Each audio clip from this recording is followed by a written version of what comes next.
ఇక తిరుపతి జిల్లా రేణిగుంటలో doctor VBR college educational society ఆధ్వర్యంలో ర్యాలీ నిర్వహించి నిరసన తెలిపారు.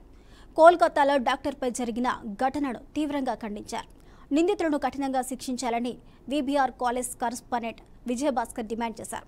ఇలాంటి సంఘటనలు జరగకుండా ప్రభుత్వం చర్యలు తీసుకోవాలని కోరారు. విబిఆర్ ఎడ్యుకేషనల్ ఇన్స్టిట్యూషన్ లో చదువుతున్న స్టూడెంట్స్ మేమందరం ఏ సంఘటన అయితే కోల్కతాలో జరిగిందో దాని గురించి చాలా దుఃఖిస్తున్నాము. అసలు ఇలాంటి సంఘటన ఎవరికి జరగకూడదు.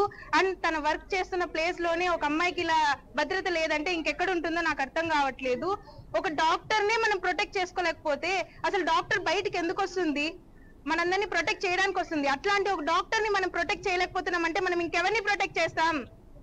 సో మనం ఈ విషయాన్ని గురించి చాలా దుఃఖించాం. ఈ ప్రొటెస్ట్ ఇక్కడితోనే ఆకోకుండా అమ్మాయికి న్యాయం జరిగేంత వరకు న్యాయం ఎలాగో జరగదు, ఎందుకంటే తను చనిపోయింది కాబట్టి.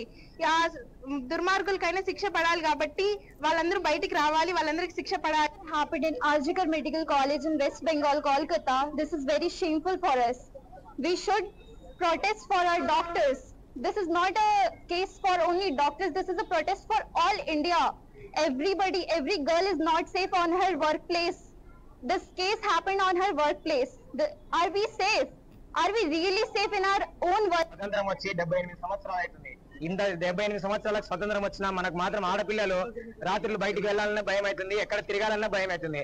ఇలాంటి దుర్ఘటన ఇంతటి విశాలమైన ఈ భారతదేశంలో జరగడం చాలా దుర్గిస్తున్నాము. కాబట్టి విబిఆర్ ఎడ్యుకేషనల్ సొసైటీ నుంచి విబిఆర్ ఎడ్యుకేషనల్ ఇన్స్టిట్యూషన్ నుంచి మేమందరము డాక్టర్స్, ఫిజియోథెరపిస్ట్, నర్సెస్ అందరం కలిసి అక్కడ మాకు న్యాయం జరగాలని ఇంతటి పోరాటాన్ని చేస్తున్నాము. కాబట్టి అక్కడ న్యాయం జరగాలని మేమందరం కోరుతున్నాము.